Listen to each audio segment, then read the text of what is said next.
Let's now take you to the Stanbic Bank Graphic Business Meeting for conversations shaping national policy and business.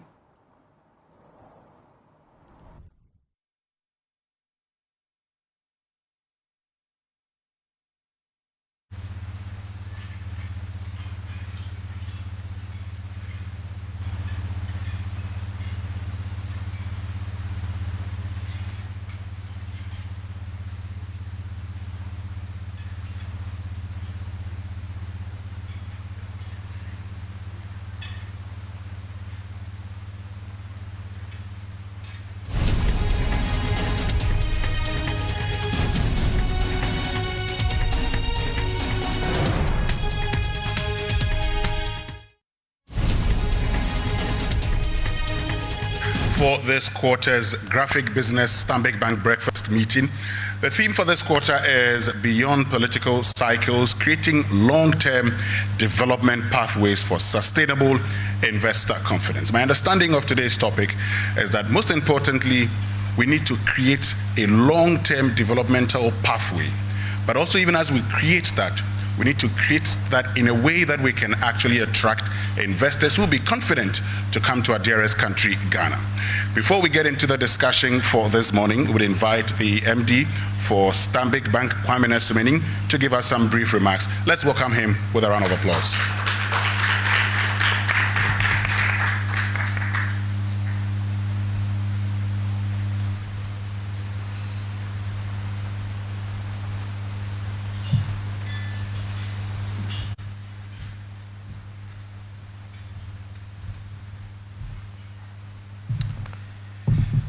Distinguished guests, friends of the media, ladies and gentlemen, good morning.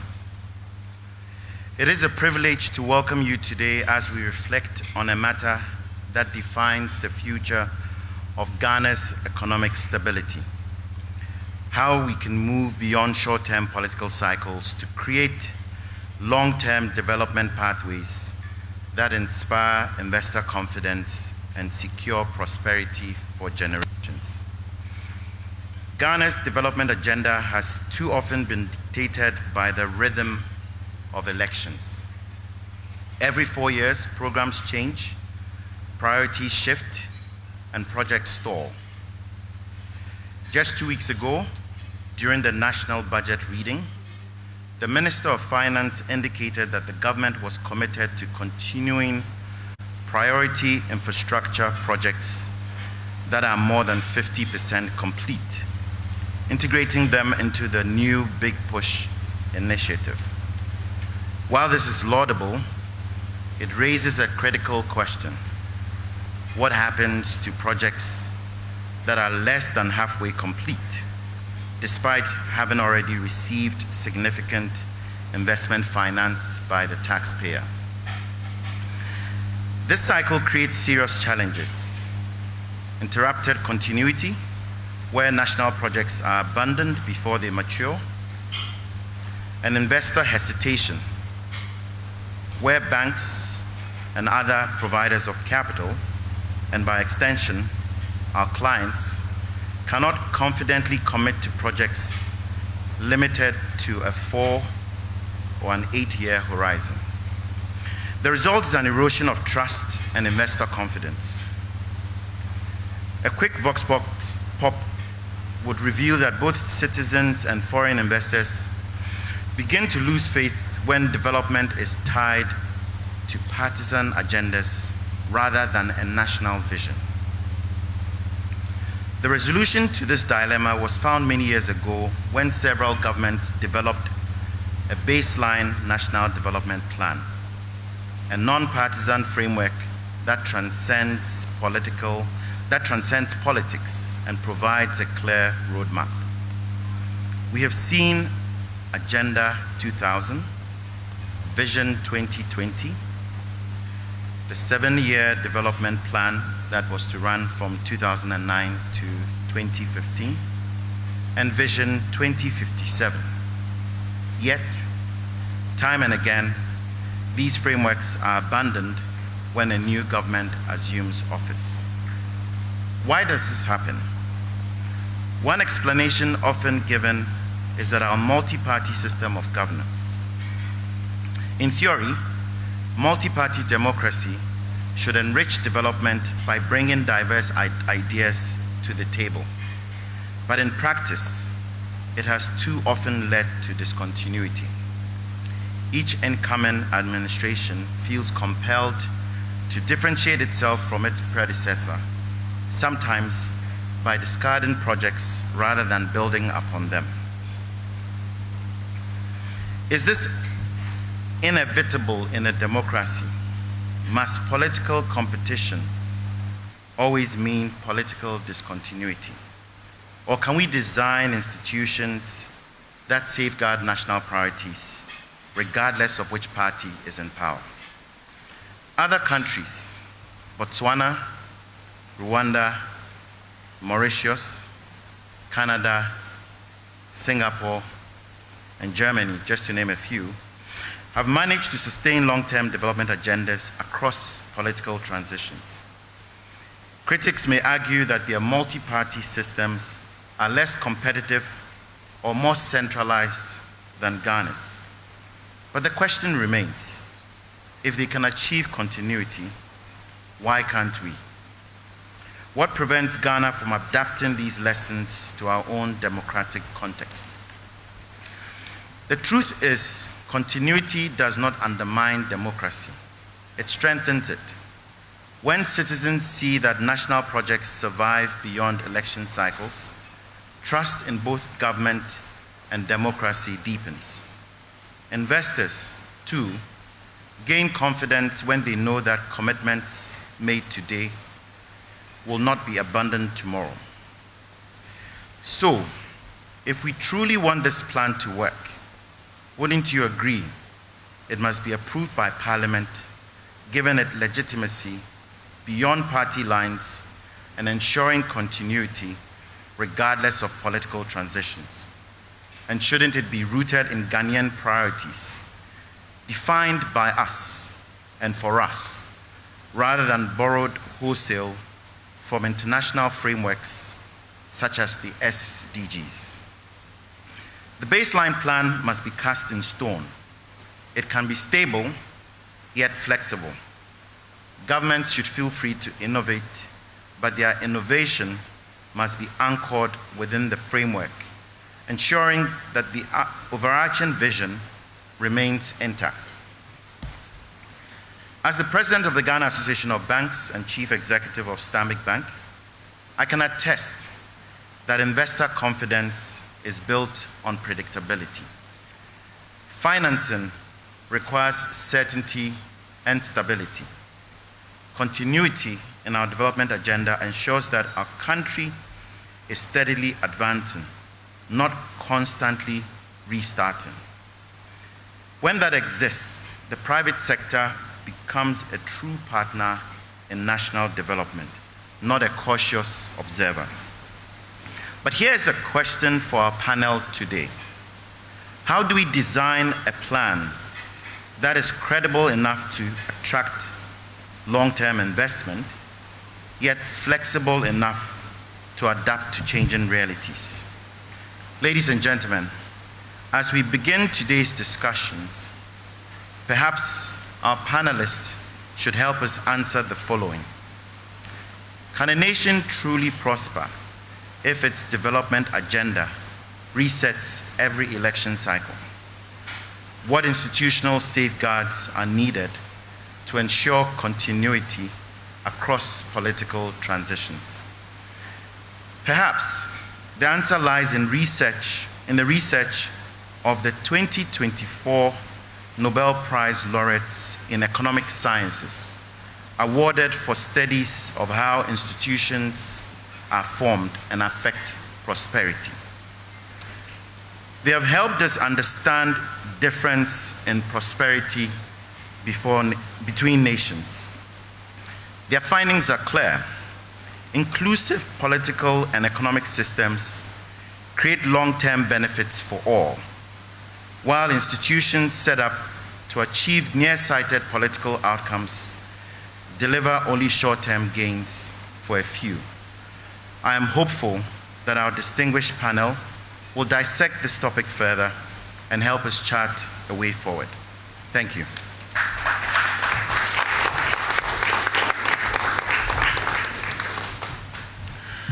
Thank you very much, Kwamina, for setting the tone in your opening remarks. It's very important you ask a critical question. Can a nation truly prosper if its development agenda restarts after every election? Well, unfortunately, that's what we have seen in this country. In fact, our own constitution says that every government should present its medium-term development framework to Parliament. And that framework consistently mostly starts new programs. And so can we develop if after every election we're starting new programs? Thank you very, very much. Which means we can now hear from the MD of the Graphic Communications Group Limited, Atuaful, with a round of applause.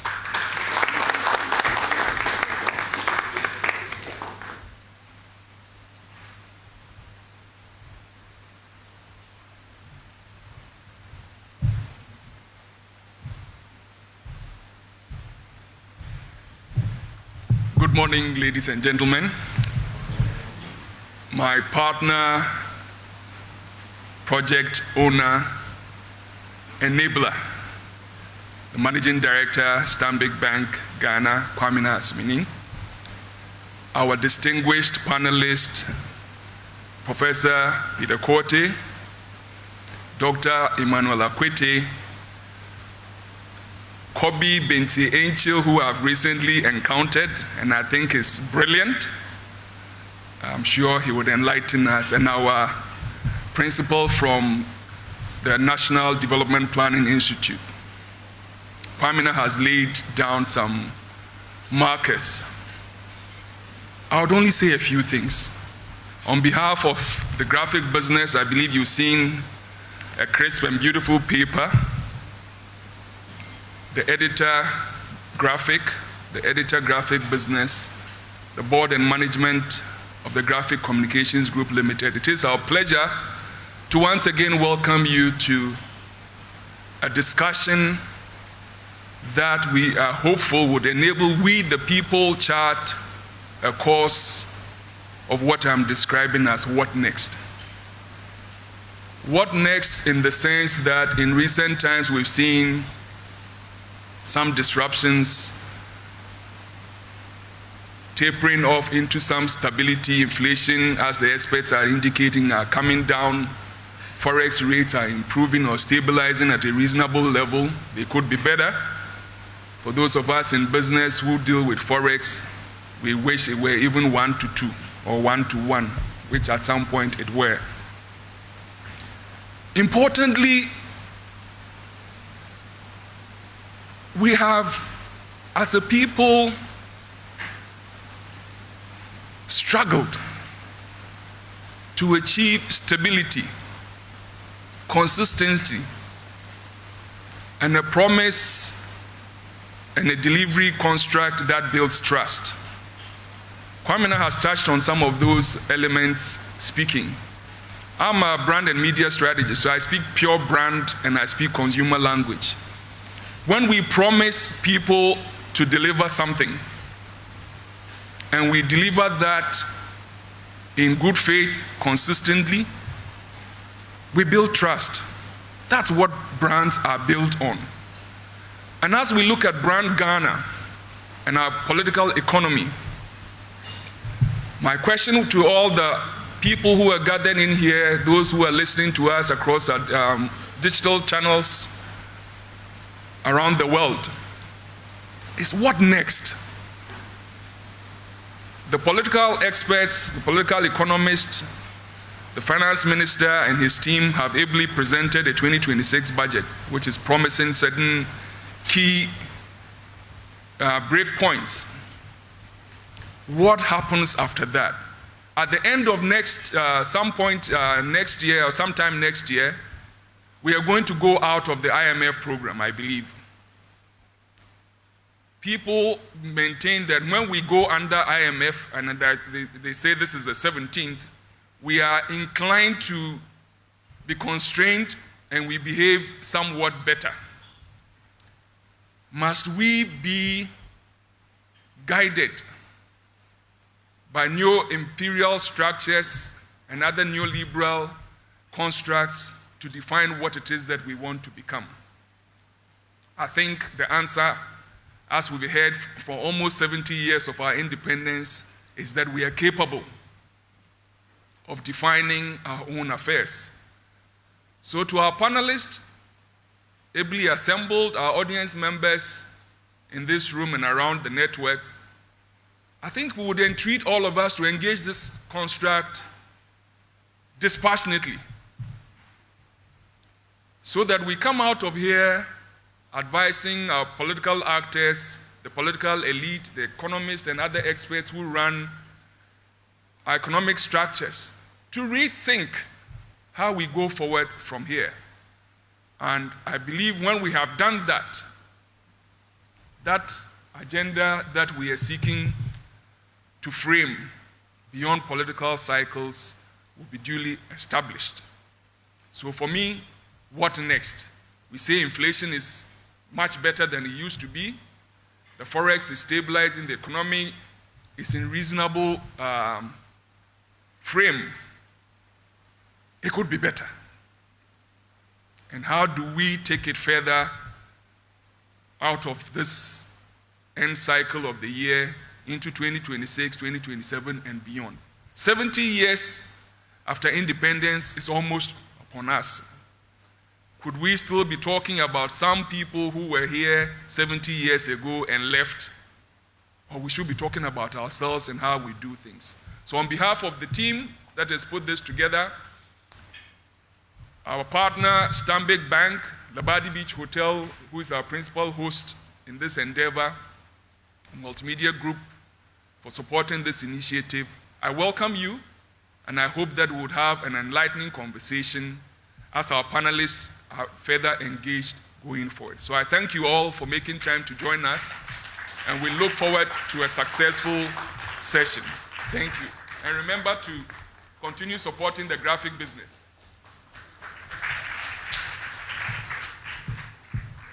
Oh, we can definitely do better.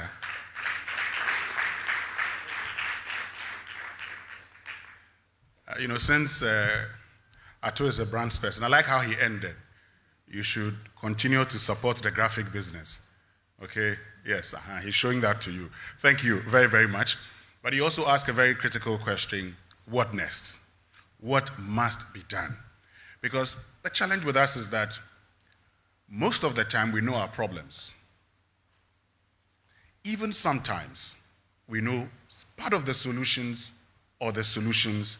Implementation is always the problem. Well, our hope is that today the conversation will not be one of those, but would leave here knowing what exactly to do, how it must be done, but most importantly, the fact that it will be done. We'll continue, and as we move on, I'd love to introduce the chairman for today's occasion. Now, the chairman is a professor of economics. He's the immediate past director of the Institute of Statistical, Social, and Economic Research at the University of Ghana, currently acting director of the Legon Center for International Affairs and Diplomacy. Let's welcome Professor Peter Quartey.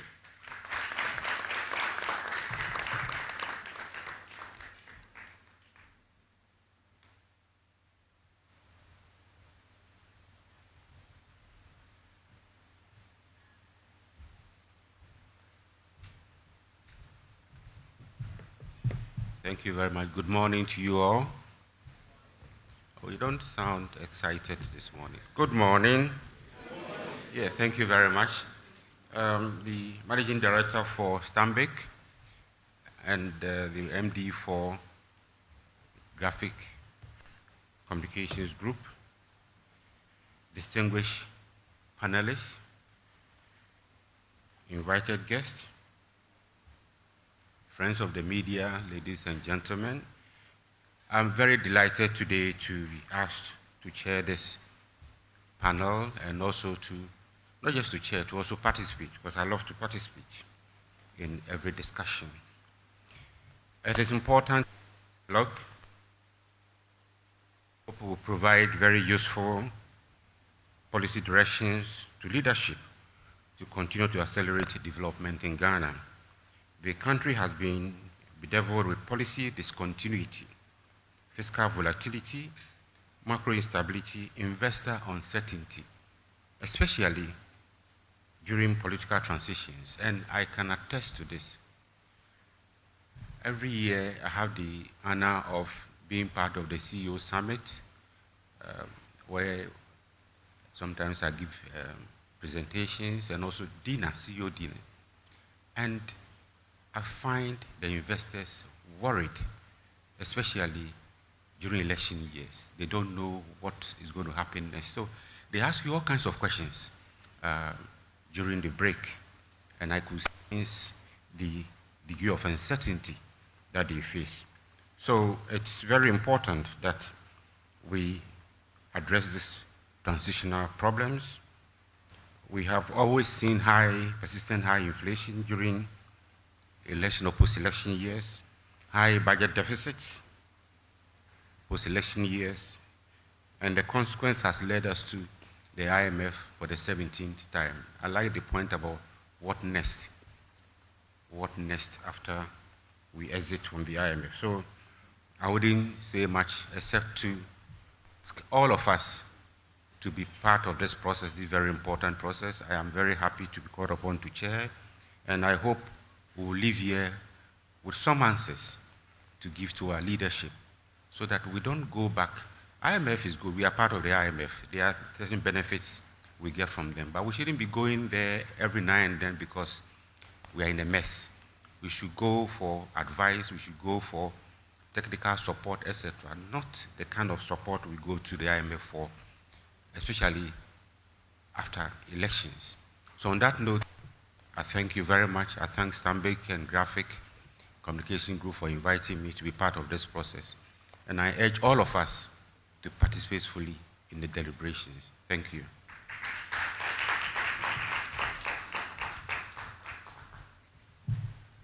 Thank you very much, Professor Peter Quartey. And thank you also for accepting to chair this occasion. You've also raised, some of the concerns that CEOs tell you or share with you, particularly when it's time for elections. They're always worried, and so they ask what could happen after the next election. So what that means is that for us, every 4 years we're changing things. Every 4 years we're dropping programs, coming with new programs. Every 4 years there are new policies for development. But how does that actually build investor confidence? How does that ensure that for that person who's investing in this country called Ghana, he or she knows that his business is going to flourish? So in order to help us understand today's theme, beyond political cycles, creating long-term development pathways for sustainable investor confidence, we have lined up 4 panelists whom we believe can do justice to this topic, starting with the Executive Director of Institute of Democratic Governance, IDEG, Professor Dr. Emmanuel Akwete. Let's welcome him with a round of applause. I don't know why I started with Professor, in the era where GTech is writing to people, but that's okay. Dr. Emmanuel Akwete, thank you very much for joining us. Clara Matthew-Taylor is with PwC and is a partner. Let's welcome her. Kobe Bentinchil is Head of Investment Banking for Stanbic. Let's welcome him with a round of applause.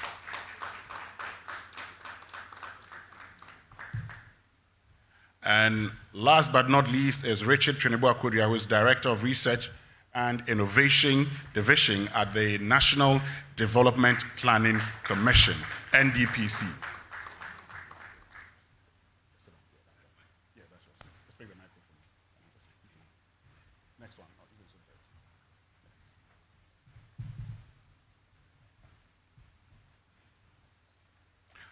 Okay, so I'd like to do it this way.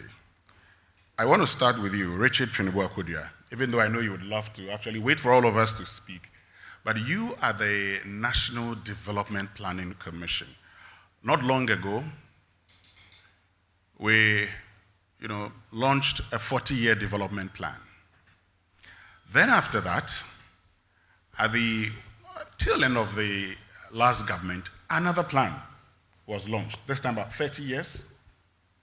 So I'd like to understand something, because you work with the NDPC, And please say the things that you're allowed to say, not the things that you can't say.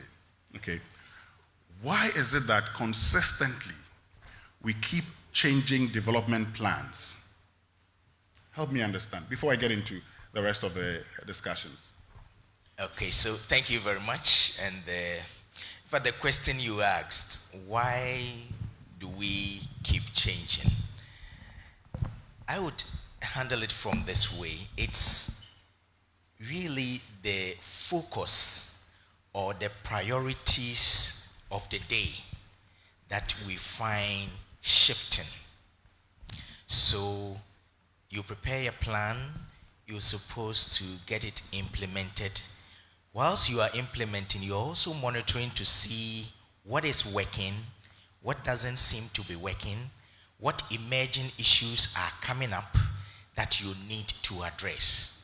So to answer your question directly, in 2018, we launched a long-term development perspective framework. It was supposed to span 2018 to 2057. In fact, it came to be known as the 40-year plan. We started the implementation, and then around 2020, we know what happened. The COVID brought a lot of disruptions. Some of the targets that the plan had envisioned were running off target. And so the commission, based on its mandate to also have the ability to review, thought it wise to take the document, look at what had happened, what needed to be amended so that we could address the challenges more frontfully. So 2024, we had, before 2024, 2023, end of 2023, 2024, we came out with a revised version of the 2018 to 2057, which we titled Vision 2057. So you would realize the destination or the end time for the framework had not changed. Okay. But because we had met some difficulties and we needed to revise it to address the exigencies of the time, that is why the Vision 2057 came in. We had also made some observations over the period whilst we were implementing the 2018 version, that in the 2018 version, there were some specific projects that had been mentioned in the framework, which over the period, if you have not either implemented them fully, then it would sound like you are not implementing those specific interventions. And so the commission also came with the view that, yes, we have a long-term development framework which are implemented through medium-term plans as well as annual development plans. Let me add that when we prepare the long-term and medium-term frameworks, the implementation is done at the sectoral level and also at the district level. So as we speak, all the MDAs, as we know them, ministries, departments, and agencies, have prepared their development plans, which the law mandates them to do, in response to the long-term framework.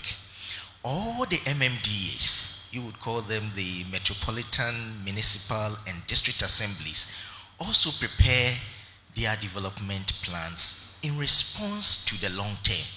But the long term is a long-range one. The goals, objectives are broad-based. They prepare annual action plans for 4-year cycles, which they implement using resources from the state. When they prepare these development plans, it's not only for government financing, and this is where the business community is also very, very important.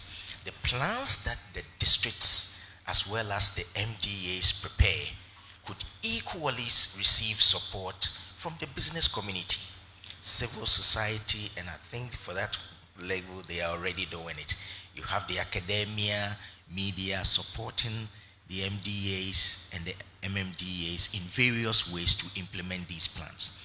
So to respond to your question directly, it is the focus that keep changing, and I'm sure we'd have the opportunity to go into the specific why the focus change, because there are some provisions in the Constitution that also allows incoming government to be able to address the vision or the goals that they set for themselves.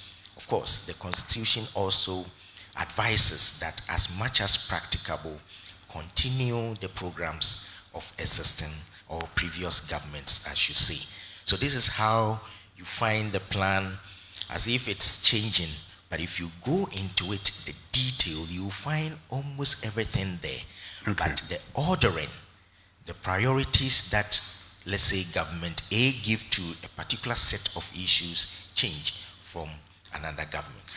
So before we get to even the whole conversation about the focus changing, I know Dr. Akwete would want to make a point, but I'll hold on for now. Let me just come back to you, Mr. Chinubu-Akodia, because you talk about the fact that, the MDAs and MMDAs are supposed to develop their own plans based on this. Yes, that's even stated in the National Planning Systems Act. Yes, so I know. But the question is, do you check these, and are they in line with the broader plan that you have? Yes, the Commission has responsibility to ensure that we have a set national goals. And we don't do this maybe on the quiet. On every 4-year cycle, we roll out the planning process. We have what we call cross-sectoral planning group. It involves the government institutions, civil society, private sector, academia, think tanks, and the business community as well, to think through the process, given what we have implemented before. What are the challenges? By the way, as we implement, we also prepare annual progress reports. There are even quarterly progress reports, because the implementation is done at the district level and also at the sectoral level. You have all the MMDAs, 261, preparing their monitoring reports. And in these reports, they highlight the challenges that they have faced, what they have planned to do and were not able to do. Same for the MDAs. So we get a good sense of what the challenges are. And in preparing the medium term, we bring all these challenges together, backed by evidence. Then proposals are made as to how to address the challenges that have been faced, so that going forward, you can have these addressed. Part of the challenge that we have faced is timing, sequencing, and spacing, and I'll break this down for you. When do you do what you are supposed to do? And how do you sequence the interventions so that you are seen to be operating at an optimal level? Let me highlight the issue of resource allocation. And I think the timing is also very good now. When the MDAs prepare their development plans, we usually use the term aspirational, because there are so many things based on the opportunities and endowments at their various levels that they would want to undertake. But you don't have all the resources to be able to do it. In fact, where you even have all the resources, you may not have the time to be able to do it. So one key thing that we always emphasize is to prioritize. Do the things that are necessary now, and which would also afford you the opportunity of doing the other things later. You need research to be able to do this. Interestingly, if you look at the budgets that the MDAs and even at the district level that they prepare, the quantum of resources that are dedicated to research is low. maybe our professors will also tell us why. And so the commission, previously we didn't even have research and innovation. In the last 3-4 years, we established an innovation division to be able to work closely with the sectors as well as the districts to identify what the binding constraints are really for executing their mandate. In fact, one of the findings that we got was that for a lot of the projects that are started, we may not have a clear path as to the financing arrangements for them. For most of them, it's almost like you just need to start with the hope that you would get all the necessary funding to be able to implement. The 2024 APL that we launched recently identified several projects started but had not been completed.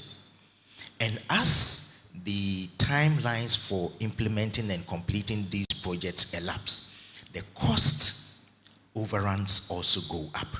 And it is one of the things that we have indicated that going forward, if you don't have the funding for all the projects that you want to undertake, then it's better you don't even start.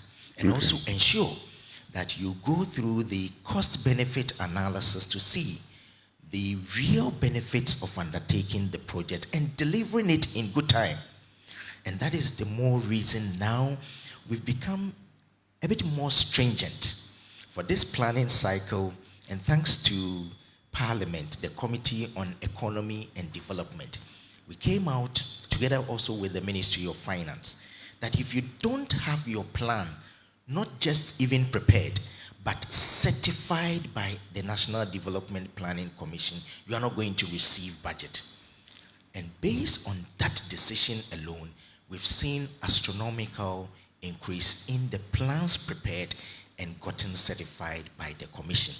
We think working together at the government level, both the executive, the judiciary, and also Parliament, we should be able to address the challenges that we face in implementing the development plans that we come up.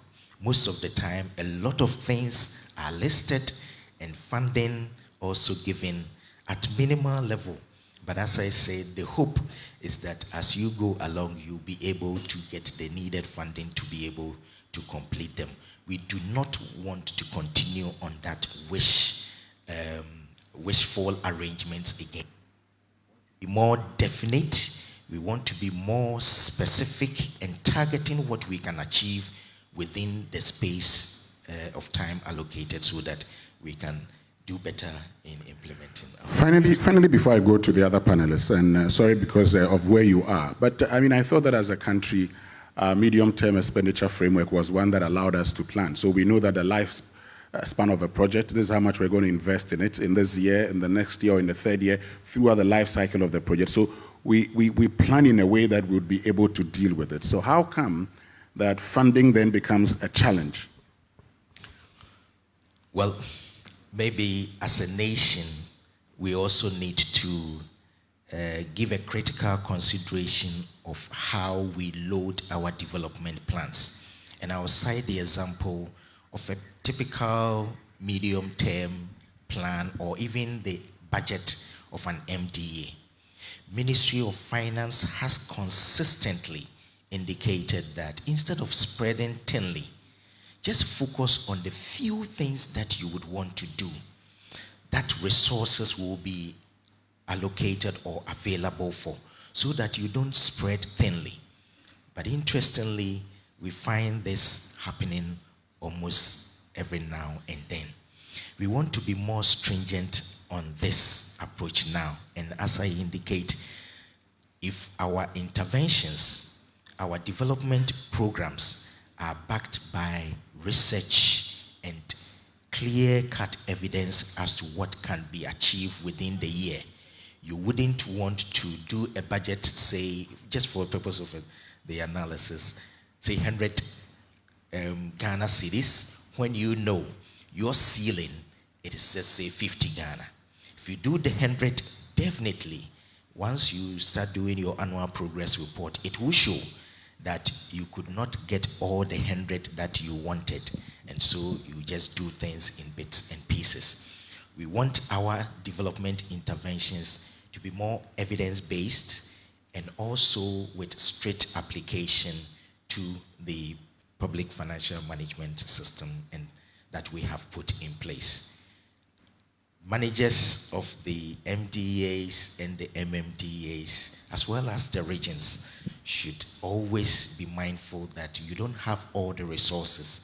And so as we plan and implement, let us restrict ourselves to what needs to be done.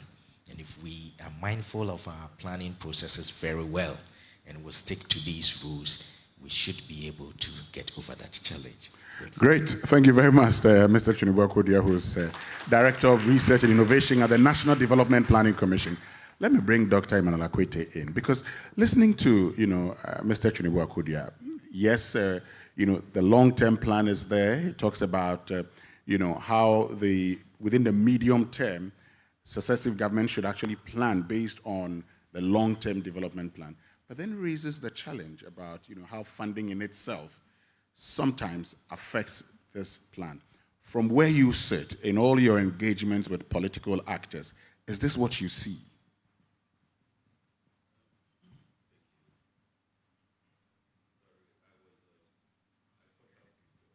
Yes, please turn the microphone on, yes.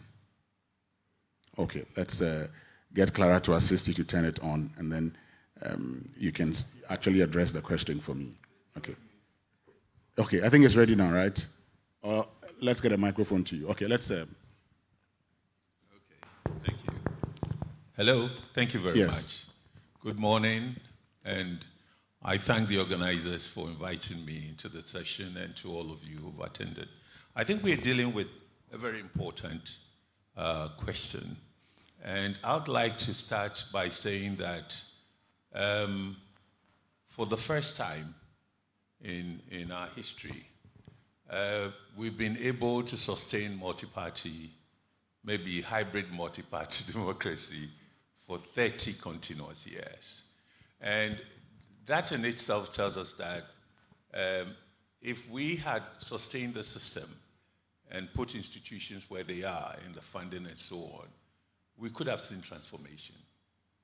And I think that leads me to say, should the National Development Planning Commission or planning commissions come under the control of our politics and politicians? Tell me. Or should they be autonomous institutions? And I think if you look at South Korea, if you look at India, you look at China, you look at Europe, you are talking about a state institution that has to be autonomous. Little political interference is an institution, civil service is protected by law. Politics shouldn't play too much of a game. And what you see is that we have quite a lot of politics. Change of government also affects NDPC. I do not think NDPC doesn't have enough money, but it's the politics that breaks the continuity of support they need. And which is that we haven't insulated NDPC as a state institution that is there to build nations and bring about the developments across the country that would move us to the levels we want. Every change of government after elections leads to a change of head of the NDPC. And then whether we should do a 50-year or a 30-year or 15 years is also a debate of a long-term development plan between the NDC and the MPP. I think the arguments have gone to the extent that there is no consensus on what the long-term development institution needs and how should we insulate it from politics. I think we haven't done that. And so if you look at what happens in Korea, South Korea, if you look at what happens in China or India, they will tell you that the National Development Planning Commission is a technocrat business, and they are isolated.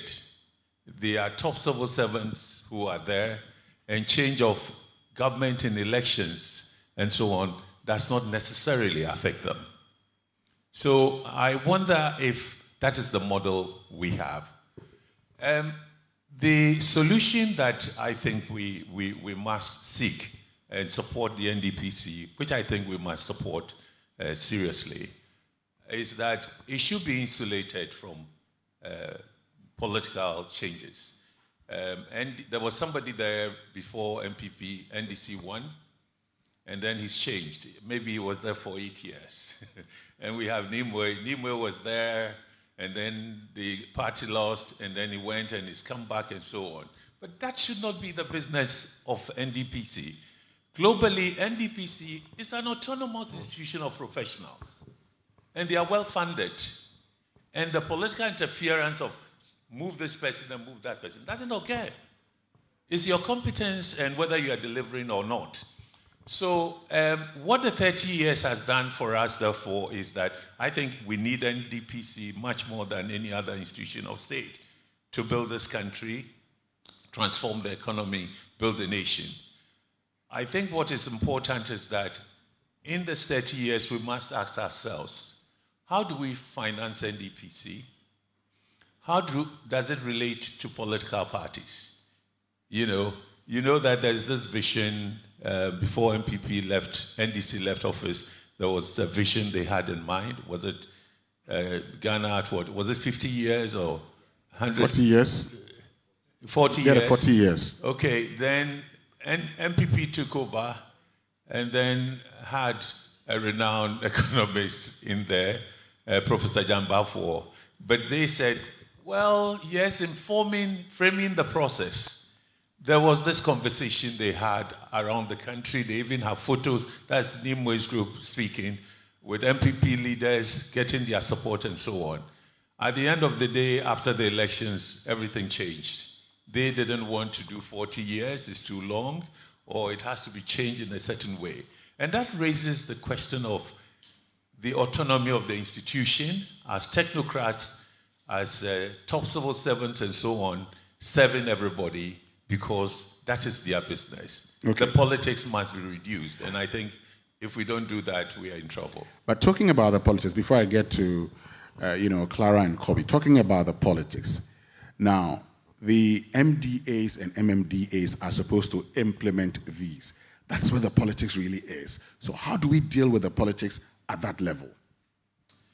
I think if we strengthen NDPC, okay, not as a party institution, it's a state institution, and we just work with it and support it the way it should. They would have a relationship with the, did you call MDAs?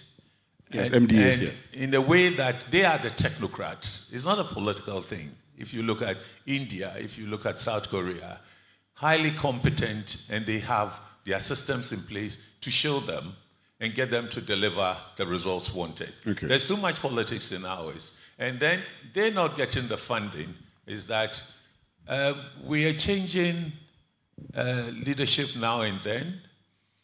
We don't have money, we don't want to continue with this and so on. I think we could finance them the way we want the day that is nationally agreed that this institution is to build the nation and provide the things that unite us, and so what their entitlements are will be given to them. Okay. I think these are policies that should be made, and no politician should come in and say, I can change it. So on that note, let me just ask you this. How do we ensure, because the reality is that this country is run by the manifesto that the political party came into office with. Because at the end of the day, and we've seen it, the current administration tried as much as possible to actually meet its 120-day social contract with the people of Ghana. How do we get the long-term development plans featuring in the manifestos, since the reality is that the manifestos that political parties come into office with is what becomes the blueprint? You know, the long-term development plan is also in the Constitution. Yeah. Chapter 6 of the Constitution, Directive Principles of State Policy. You cannot implement or translate those principles overnight. Education, school, local government, nation building, women, and so on. It's all there. The flaw is that we never also set up a fund, okay, that will support the delivery of these objectives. So what you see and we are complaining about is that the NDPC, and this is a proposal IDEC has made, has been 30 years, at least in the Fourth Republic. And what we should do, therefore, is that state funding of the NDPC is important. And we have to do this in a way that this is a non-partisan state institution, insulated and all that. So the share that must go to them has to be agreed, and it must go. That is what NDPCs in other countries have done. The second point I would say is that we probably have to create a multi-party democracy fund. Okay, commissions. First, a multi-party democracy commission, because it must see to the growth of democracy and the reforms we require to make it stronger, to deliver the vision materially. Who finances NDPC, sorry, is the government that comes and has so many other things to do. But let us separate that. And I think we have enough money to do that if we want. Now, that kind of money, then also we should have a multi-party democracy fund. The state must finance parties and transform them into the formidable deliverers of development that we need. There is no state funding. We don't even know where the parties get their funding for elections, let alone what the state would also put to assist them to be development agents really. Why don't we give parties some money from the state to enable them look at how the directive principles of state policy will be reflected in their manifesto? They must be principal agents of pursuing that goal. But the state does not finance that. We don't even know where parties get their financing, let alone invest it in this. So these changes are important. We have recommended that if you do these two things, what you do is, if the state gives you money, we will know where parties get funds for their elections. At the moment, we don't know. There's no accountability.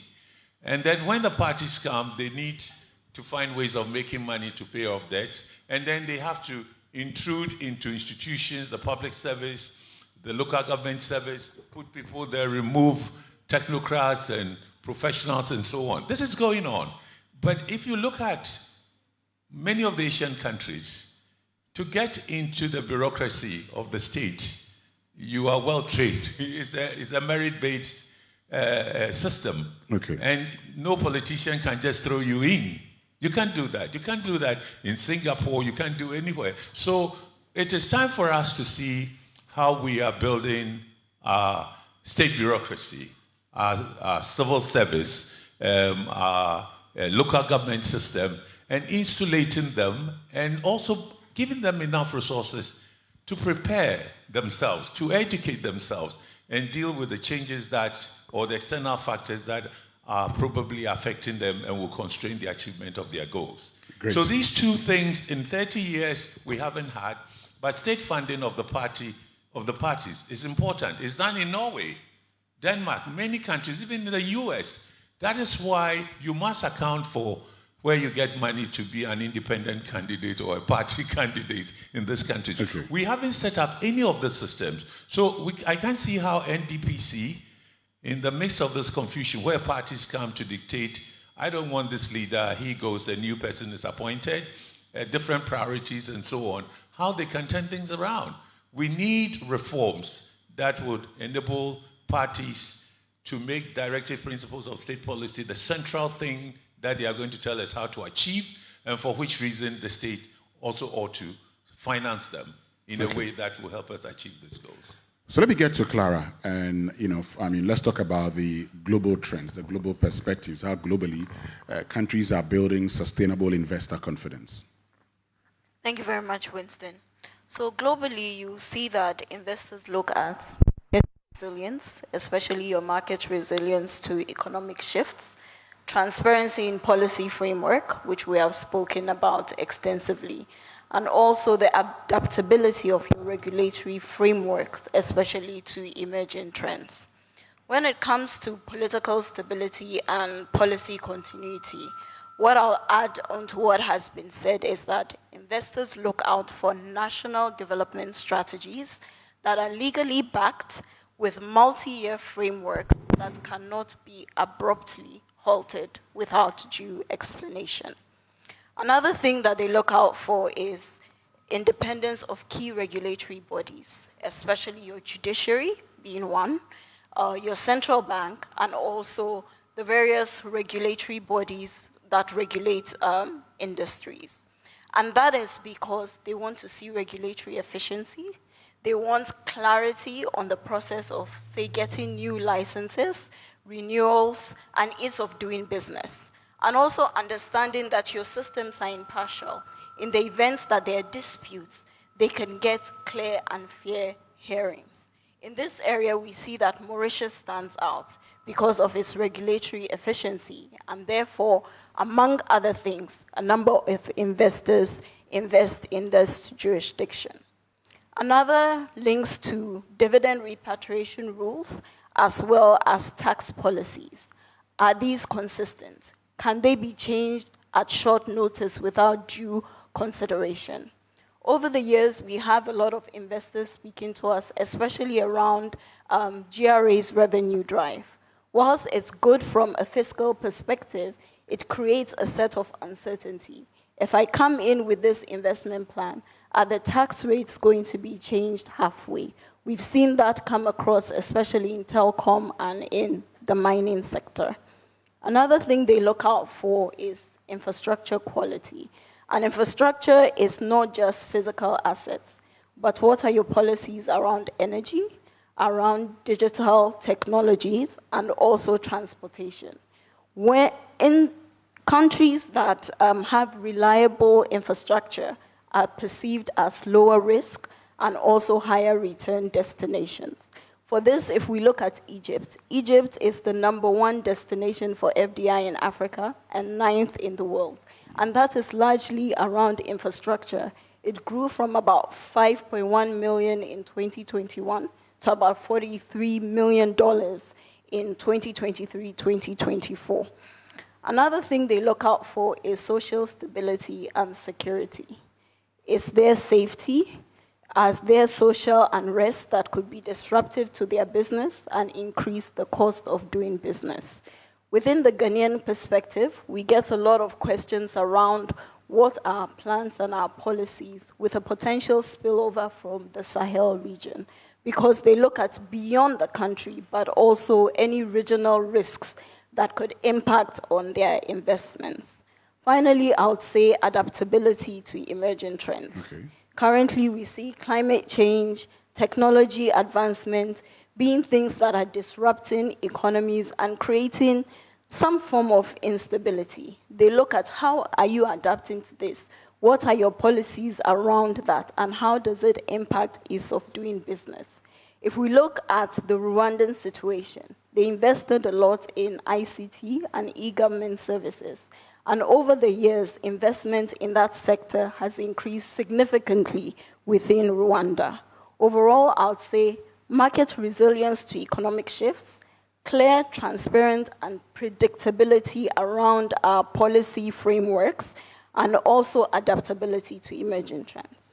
Thank you very much, Clara, which means I can now get to Kobe, finally. And Kobe, the question is simply, how do we create long-term development pathways for sustainable investor confidence? That's to you.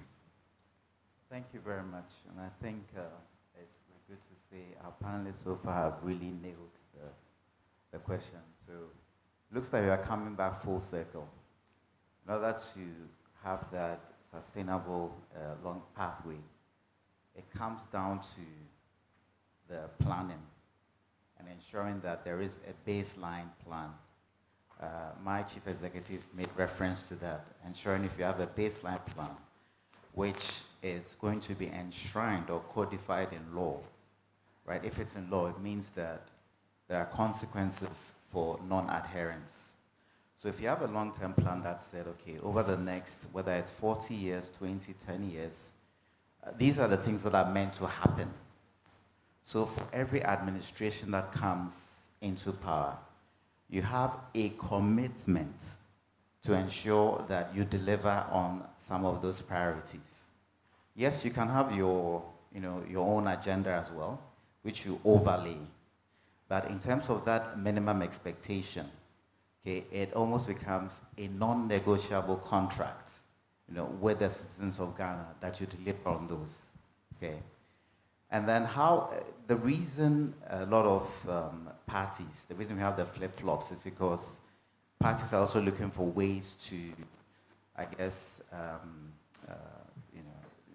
shine, the ways to distinguish themselves as to how they've done in power. But then if you have this baseline plan, then the way you distinguish yourself might be how you then deliver. Okay, so you differentiate yourself in terms of how well you deliver on those minimum non-negotiables. Then in addition to that, you may have your own agenda that you push. I think that's the number one thing. Okay. Now, if you have to be able to do that, I think Prof mentioned the fact that we need to ensure that the NDPC is truly independent. You made an interesting comment, Winston, at the start with Mr. Buakobia, when he said, "You say what he can say and what he cannot say." He should be able to say anything he wants to say on this panel without any fear of retribution, right? And for me, that's just an example of, do we really have independent institutions, okay, that can ensure that, the right things are being done? Okay, so when it comes to plan, when it comes to implementation, we are all intent on following a long-term national agenda. So whatever it would take to strengthen the institutions, make sure that we don't have changes in leadership every 4 years, or what about the 8 years? What about the length of that administration is? I think that would go to help to ensuring that we have that long-term plans being adhered to. But at the end of the day, I think having plans is one thing, but being able to implement them is another. And that's one area where we really struggle as a country when it comes to execution risks. And there are so many issues, a myriad of complexities that often cause us to derail. But going into that would take us away from the core of this discussion, which is about planning. So I think I will just pause there. A lot has been said, but we have to get the basics right. We have to ensure that we're doing, we call it brilliant basics in Stanbic Bank. If you're doing it well, then it positions you to do a lot of the other things also well. Thank you. Thank you very much, Kobe Bentenchel. Thank you very much. Mr. Twenebu Akodia, thank you. Clara Matthew Taylor and Dr. Emmanuel Akwete. We're not done yet, but it's time for you also. So if you have any question that you want to ask or you have a contribution you want to make, this is definitely the period.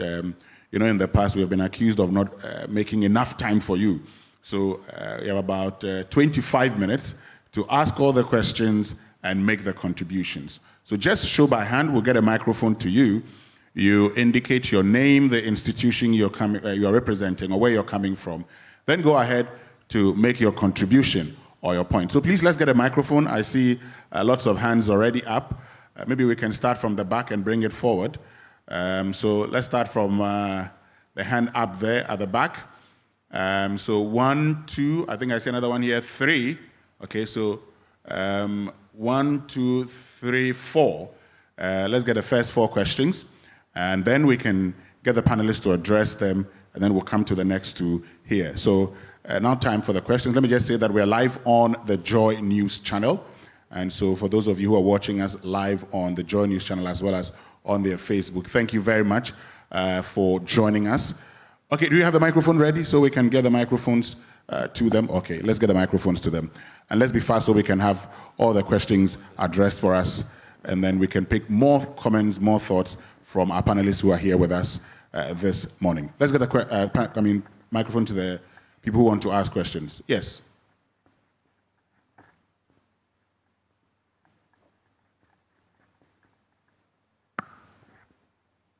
Thank you very much. My name is Eric Amponsa Boatin. I'm with PKF. We always have the political parties. Every time we have to go in for an election, they have their manifestos with all kinds of acronyms, 1D, 1F, free SHS, Nkiti, and all of that. I want to find out from the man from ND. Yes. So how do you plan? Okay, well, maybe short term, medium term, long term. When every 4 years, these political parties come up with their manifestos.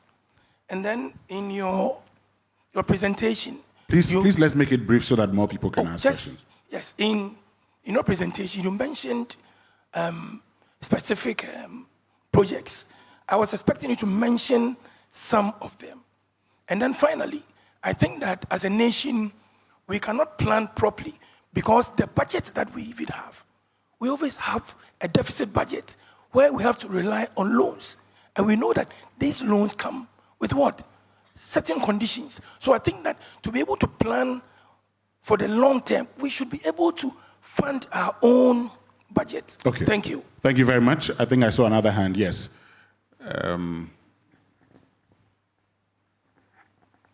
Hello. Good morning. Good morning. My name is Alfredo Mensah Tamaklo. I'm Chairman and Chief Executive Officer of Beswell Group of Companies. First, we are grateful that we have a democracy, and every 4 years we are given a chance to elect our government. But when you want to develop, you have to go back into history. We, the colony came from Berlin Conference of 1884-1885. After that, there were 2 Gold Coasts in West Africa here, British Gold Coast and United Gold Coast. And the United Gold Coast, the capital was Salt Pond. British Gold Coast, the capital was Jamestown. And if we look at that, we will find that if we didn't have ECOWAS, it would be difficult. Every now and then we'll be fighting each other. There is no Abidjan in Côte d'Ivoire. In fact, there was no Côte d'Ivoire in 1885. The French, they took over the whole of the capital was an island opposite Dakar. When that island got flooded, then they moved the capital to Dakar. Okay. So we need to address that. And it is easy for us to get that thing done because we have Lord Boateng in the UK who can go and get us the documents. Now, once you have the documents, you know that we are in a position to develop. Okay. Okay. Thank you very, very much. Let's get to the next person to ask his question. Good morning. Good morning. I'm Abna from IDEC. So this is a contribution, and I'd also like to get the opinion of the panel members concerning it.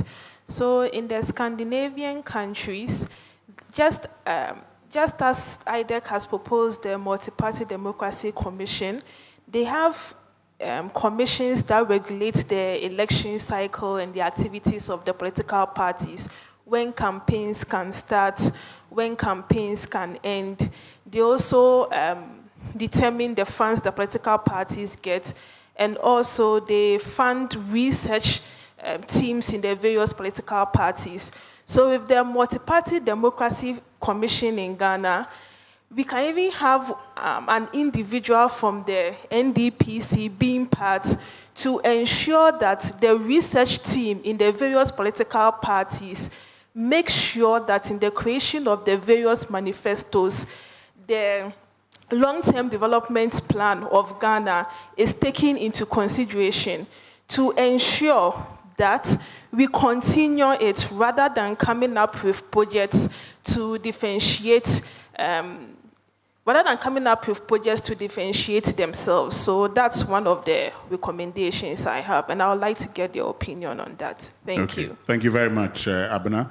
I think I saw another hand here. Yes. My name is James Okra from Best Point Savings and Loans.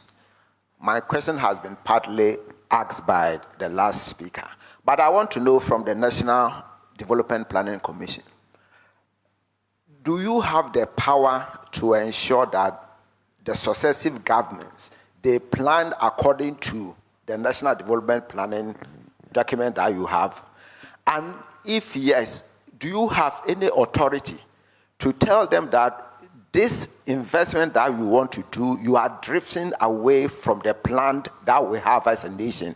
And for that matter, we draw your attention that you cannot invest in so and so areas. Because that is the main problem. That is why when we change governments, people come and they do not continue with the projects that other people have started. Thank you. Okay, thank you very much. So let's get to the panelists to address the questions. I see that Mr. Chunibo, you have a lot of questions to answer. Of course, because you are the NDPC. So please take it away, address these questions for us. Okay, so thank you very much. And maybe starting from behind, do we have the power to address some of these, call it instability in policy implementation and all that? Yes, we do. The mandate establishing the commission says advise the president on development policy and strategy. This is how we have gone about it. So from the 1992 Constitution's time coming, we've always had a long-term plan in place, beginning the Vision 2020. But as I indicated, the implementation is done through medium-term plans. These medium-term plans are prepared by the sectors and the districts, and then on an annual basis, the programs are implemented. The Commission prepares the annual progress report to guide what is being achieved, whether we are hitting our development targets or not. In between, the Commission has the ear of the President, and this is how I would go about it. You have a chairman of the Commission appointed by the President in consultation with the Council of State and other members of the Commission. Currently, as we speak, because we have regional representation, 16 of these members come from the regions. You have the governor of the central bank being a member of the commission. Therefore, there are 3 ex officio members: the governor of the central bank, the government statistician, and the minister of finance. So these 3, no adjustments. Then you have the director general of the National Development Planning Commission also being a member. The rest are representation from the business community, represented in current situation by the AGI. So you have AGI having a rep there, other professional bodies also there. Now I'm making this point to indicate that the commission, when it meets, has the representation of the essential structures of the economy as we have it.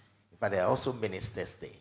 Other ministers, key amongst them, the local government minister, you have minister for gender, specifically chosen to ensure that you have the balance across the length and breadth of the country. The appointments, as my colleague panelists made, is usually the commission that gets changed, as in the membership of the commission. Why? Because the president appoints them, and based on the exigencies of the time and per the vision of the president, he or she would want to assemble a team that will be able to assist the administration to execute their mandate. Coming from the manifestos, as we've indicated, it is not the manifesto per se that is implemented. What the Constitution says is that within 2 years in assuming office, prepare what we call the coordinated program. Of course, it's still the program of the government. So you would find in that document a lot of the things that the manifesto has said will be done. Why? Because the multi-party structure that we have with the competitive electioneering processes also gives room for the government of the day to implement the programs it has communicated to the people that it will be done. If that is not allowed, per the current diction of the Constitution. And how do the programs align with the plan that you have? Consistently. So when we started, I made the point that it is the priorities. Ghana's development challenges have not significantly changed. The energy issues, agricultural issues, education, health, critical infrastructure to support all these, you would always find them in the plan. The previous ones we had and the current one we had, if I can go through the blocks, economic development issues, talk of the fiscal space that we need, the stability, fiscal revenue generation and all that, you'd always find them within the economic block. Social development, our energy, our education, health, sanitation issues, you would also find them there. Okay. Governance and international governance and institutional. Let me just ask this question, before you continue, because his question is that, can you enforce? Yeah. You start by saying your role is advisory. Yeah. Now, if your role is advisory, his question is, how can you enforce? And you're telling us that the role is advisory. My understanding, if your role is advisory, and as the Supreme Court has ruled, advice can be taken or not taken. So how do you enforce the implementation of these plans? Good. So in addition to the advisory function that goes to the president, is the regulatory in terms of the plans that the sectors and the districts prepare. We normally issue planning guidelines. Within the guidelines, all the essential fabric of our development aspirations are outlined in there. So as I'm indicating, the social, the economic, the governance, environmental issues, and also international relations are built in there. And per the mandate of the MDAs and also the MMDAs, you prepare your development plans in response to the planning guidelines with all the... And if they don't? Sorry? If they don't? But I'm asking if they don't. And I'm saying that... Can you then make sure that they do it? They do. And in fact, per the current arrangement... Mr. Chinebu-Akodia, let's do it this way. Let's say an institution. So I know the National Planning Systems Act. When you have indicated what the guidelines are, the Regional Coordinating Council, they are the coordinators of the decentralization. They are supposed to ensure that from all the district planning officers, the plans are what you have issued. I am asking, if they do not, what do you do? Do you have instances where you have actually told people, certain MMDAs, you have not done this, so go back and ensure that this plan is like this? I'll cite two examples. Please go ahead. The last, that is 2025 budget, and then the 2026 budget. A key medium MDA, I don't want to mention the name, they came to the budget hearing, their plan had not been prepared. We asked them to go back and get the plan prepared before the budget would be given.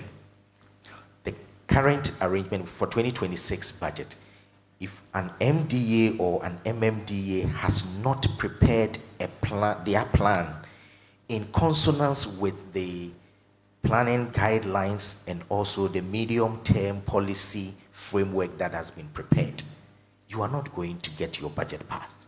And that has been enforced now. In fact, for this 2026 budget, there are a number of MMDAs, there are a number of MDAs who at the time that their budget hearing were being done, they had not completed and certified their plans.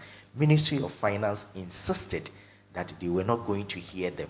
And not just that, they even indicated that if your plan has not been certified, you were not going to receive your fourth quarter budget as the requirement. So I would make the point that we are gradually getting to the stage where even without an explicit law that says that do your plan else you would not receive the budget, or to the another extent saying that if you are implementing a program that is not expressed in the medium term or even the long term, is not in consonance, you will not be allowed to do that. We have gradually gotten the buy-in of our stakeholders to agree with us that this is the way to go. I would also maybe add just one or two things. When the current commission was being inaugurated, and I cite this not just to commend the current president, but we see a growing demand by the executive and also parliament that we need to respond to this call in ensuring that our development plans are adhered to. The president, in launching the Ghana Infrastructure Plan, and for our own information, this particular government has indicated what they would describe as big push, a lot of infrastructure development programs. We have prepared a Ghana Infrastructure Plan as part of the long-term development framework. Over the period, we noticed that some of the projects that had even been suggested were not implemented as speedily and directly as we wanted them. The president has come out boldly to say, if your plan, infrastructure development projects, do not respond to the Ghana Infrastructure Plan, it will not be financed. This is a clear indication that, yes, the advice that the commission provides to the president is being adhered to. And over the period, we've done this consistently. We think that perhaps with the support of citizens, and here I would commend my commission because we've also indicated that not many people know the commission and the work that the commission does. And so we would go out there, use such platforms to talk about what the commission does. I have deliberately highlighted the medium term. Exactly. So what I want us to do now is just to hold on. Let me get the last two questions from here, and then we can get the other panelists to address them. So let's just get here. We'll pick the final two questions, and then we'll wrap it all up because they've been indicating they want to ask questions. Yes. Hello. Good morning, ladies and gentlemen. Good morning. Good morning.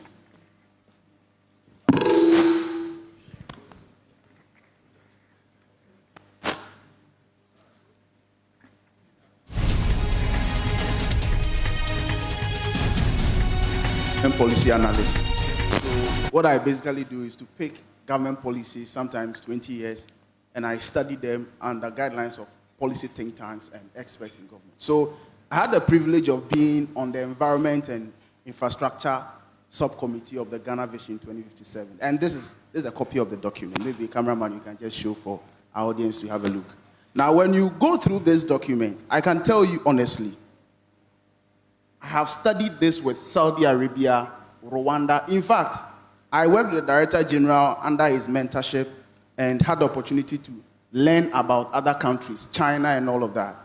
And I can tell you, Ghana is very good, fantastic, excellent in policy drafting. Our problem is execution, and which is political will. I can say to you on authority, if we get presidents from maybe 2000 till today who are interested in Ghana's long term, by this time we would have achieved a lot. So let's now stress on the conversation of political will. How do we get a president, a cabinet, and their ministries interested in making sure that NDPC themselves do what they have to do? And secondly, the business community approaching the government. There was a recent survey we did about this document, and I can tell you, more than 70% in this room, we've not had the opportunity of knowing about this document. So if the citizen that you are making the policies for do not even know the policy, how then do you get it effectively being demanded for? Ending my conclusion, I will quote after an American political scientist. He said that no political government can ever implement a long-term plan without abandoning their political interest. The interest of a party is to stay in power as long as they want. And so if you don't demand that from politicians to have the will, underline and embolden the will, trust me, you will continue to have this conversation. Thank you. Thank you very much. So final question. Thank you very much. Good morning, everyone. My name is Charlie Bruce Jr. I represent AGVO, Alliance of Global Volunteer Organizations, and Green Costrage Limited. First of all, I want to second Dr. Akwete's point when he made by saying that the NDPC should be autonomous, devoid of politics. This is something I think we must all support, and it will be able to foster the kind of change that we want. My second one goes to you, sir. You did mention that the MDAs, when they are planning their budgets, the research aspect of it, the amount allocated for that is very, very low. Isn't that affecting the entire plan? Because if research should be the main component of that is driving the result that you want. So how are you doing that? And what kind of vettings does the budgets go through before they are approved? Thank you. Okay, thank you very much.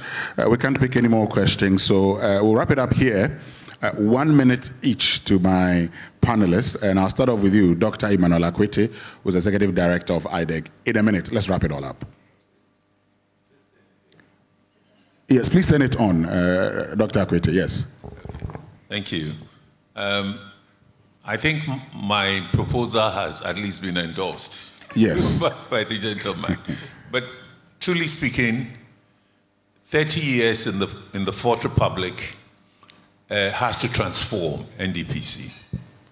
And it has to be looked at seriously. The chairman of the NDPC or head of the NDPC should be appointed on the basis of the processes that we see in other countries that have excelled handling NDPC.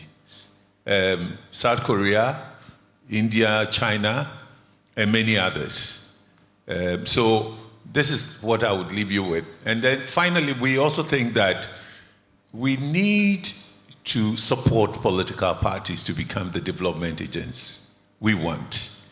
And it's being done by other countries. That's why we are proposing that let's have a multi-party democracy commission that will look at party stuffs, and they don't have to come into assemblies or into local government that we have advocated they should, until you are able to build the institutions that they are going to work with. And those institutions have to be supported by government.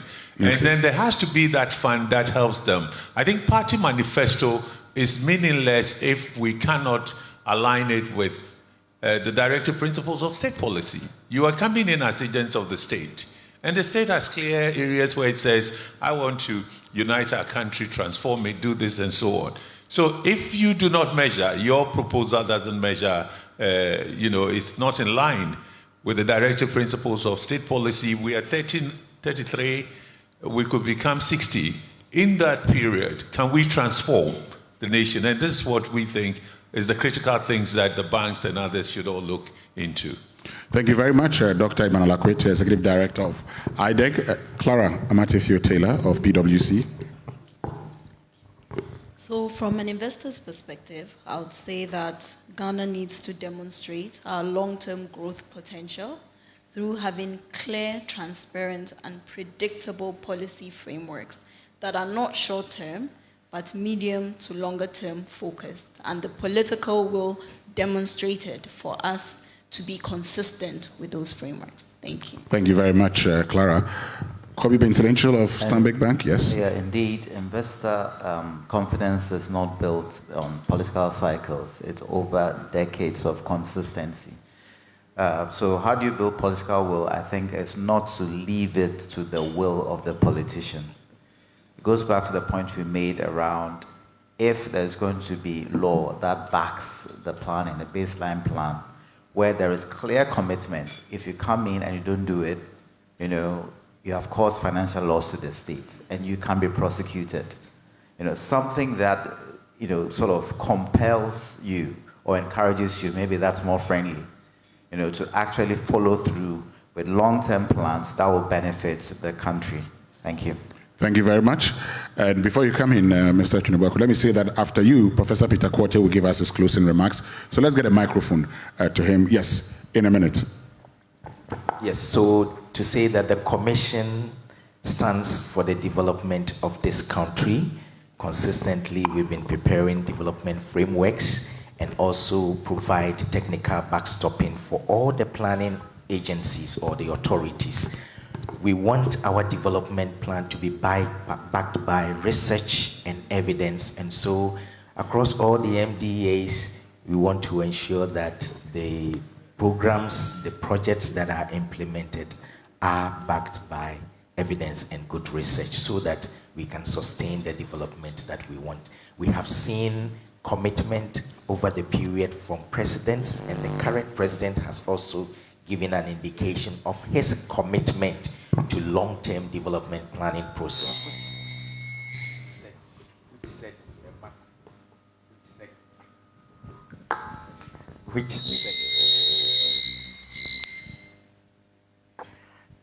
just want to indicate that it sets a good precedent for us between now and the rest of the years ahead of us till the 2057 that we have all indicated. Let us remain committed to development planning and ensure that whether we have manifestos or whatever, we align them to the long-term development goals that as a country we all collectively set. We know Parliament is also very supportive of this process. There are even considerations to ensure that we get the enabling legal frameworks to back the work of the Commission. And the Commission itself is also committed to ensuring that as a nation, citizens get to know what the Commission is doing so that we'll get your support and then be able to bring the businesses together. Finally, let me say, the development plans that are prepared by MDAs, RCCs, and the MMDAs are strategic plans that the business community can take and work with so that we can add to what governments of the day are also able to bring to the development table. Thank you. We think that we can all collectively do our development together. Thank you. Thank you very much. Richard Chunibuaku, who is Director Research and Innovations Division at the National Development Planning Commission. Bringing us to the end of this discussion, which means we can now hear from Professor Peter Quartey, who is Chairman. But first, a huge round of applause for our panelists. We shall now have the Chairman's closing remarks, Professor Quartey.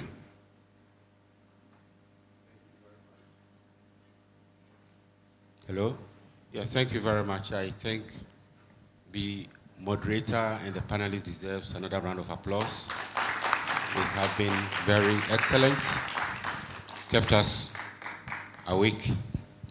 I've listened to all the discussions and I think I have really enjoyed it. We want to see what happens after the IMF program. We want to see our long-term development plan being executed, not just like the gentleman said, we are very good at developing policies. And I think we should learn from past experience. During military regimes, our development plans are scrapped, then we introduce a new one, we scrap them. And then if you match those periods against our growth rates, you realize it dips. Anytime we have this reversal or we cease using our development plan, our growth rates have been negative or very low. Then, under multi-party democracy, we are still doing the same. I was part of the team that developed the plan under the late J.H. Mensah, Honorable J.H. Mensah. I wrote Chapter 7. It was scrapped. Then, Nimwe's 40-year plan, I was part of it. We even developed a model. There were consultants from the UK who came it also got scrapped. So we continue introducing new plans and they get scrapped all the time. It doesn't help us. I would propose that we enshrine this in our constitution, that a development plan enshrine the constitution. So when you come, there is a plan, you don't scrap it. The plan will tell us where we are going to. How we get there is what you use your medium-term plan, your annual budget to take us there. But we need a long-term plan to guide us. And that leads to the point about leadership. Leadership is key. I am told that in some countries, it is the vice president who chairs meetings of the Development Planning Commission. So ministers and other people take it serious.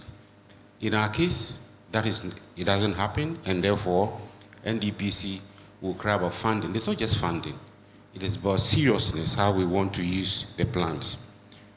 Prioritization and research and innovation. We don't fund research, we don't fund innovation. Most of the MMDs, ask them, what is your research budget? What is your innovation budget? Very little or nothing. So how do you expect to develop if you don't fund research? You don't fund your development plan. So that, for me, I think we need to go back to this carefully. And then back again to the NDPC, the leadership itself. If you appoint based on political affiliation, that when parties change, when government change, the leadership is changed, then we are likely to have problems. In some cases, it is suggested that they should have a fixed term. Have a fixed term, so when you come, you don't change them.